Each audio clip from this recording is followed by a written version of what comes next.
Good morning, nono ano. Então, bom dia, nono ano. Então, na aula de hoje, nós vamos revisar o conteúdo aplicado. Nós vamos revisar a matéria que vocês estudaram para vocês poderem fixar antes de prosseguir com outra matéria. Bom, então aqui no exercício número 1, complete as frases abaixo com a flexão do simple past correta do verbo entre parênteses. Fique atento à forma indicada: affirmative, que é afirmativa, negative, negativa, ou interrogative. Então, essa matéria aqui foi o que nós vimos lá atrás, sobre o simple past, que são os verbos no passado. Então, vamos relembrar. Na forma afirmativa é que nós temos que conjugar o verbo, tá? Somente na forma afirmativa, independente dele ser regular ou irregular. Então, aqui, esse verbo to clean, que é o verbo limpar, ele é um verbo regular. Então, a regra do verbo regular é acrescentar ed, e ed, se o verbo for precedido por y, se o verbo terminar em y, precedido de uma consoante, tira no y e colocar ied, e se o verbo terminar com e, colocar o d. Então, essas são as regras dos verbos regulares. Os irregulares, não tem regra. Infelizmente, a gente tem que fazer o quê? Memorizar. Eles mudam de forma. Então, aqui, como é um verbo regular, eu tenho que tirar o to. Lembra, na hora de conjugar, eu não posso usar o to, porque to é para indicar que está no infinitivo. Eu vou tirar o to e vou acrescentar ed aqui na linha. Então, vai ficar cleaned, I cleaned, eu limpei a casa. Bom, então aqui também, ó, forma afirmativa. Então, não esqueça de tirar o to para conjugar o verbo, independente dele ser regular ou irregular. Bom, forma negativa. Então, aqui, ó, no parêntese, vai estar indicando qual é a forma que vocês vão usar, se é afirmativa, negativa ou interrogativa. Bom, aqui está indicando que é negativa. Então, primeiramente, eu tenho que colocar aquele auxiliar de passado, que é o did mais not, que a gente pode colocar did not ou abreviação, didn't, ok? Toda vez que for negativa no passado, a gente vai usar did not ou didn't. E depois do did not ou didn't, nós vamos colocar o verbo sem o to. Então, lembrando que na negativa, a gente não pode conjugar o verbo tem que ficar no infinitivo sem o to.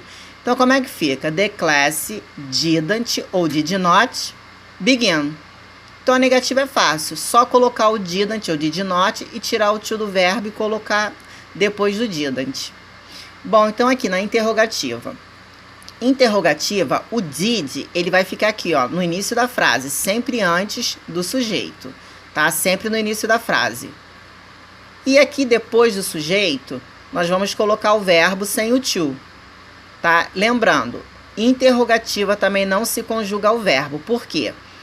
O auxiliar did, ele já indica que é um auxiliar de passado. Então, a gente não pode conjugar o verbo nem na negativa e nem na negativa e nem na interrogativa. Tá? Porque didn't e did já indica passado, então não pode conjugar o verbo. Então, como é que vai ficar? Did, sujeito, the accident, o acidente. Vai tirar o to e vai repetir o verbo aqui, ó, happen. Então, o acidente aconteceu na noite passada? Então, lembrando, só vai conjugar o verbo na forma afirmativa e sempre tirando o to.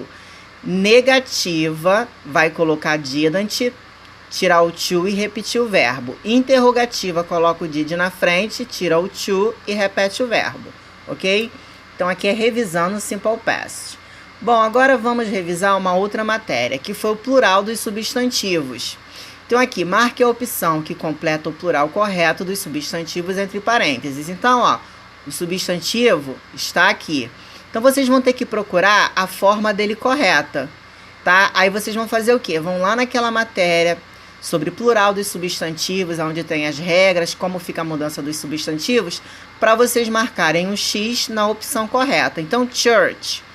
Então, church termina em CH. Qual é a regra para substantivos terminados em CH, SS, X e O? Acrescenta o quê?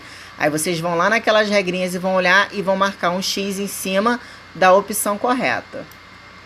Então, ó, só olhar os substantivos entre parênteses para saber como eles ficam no plural.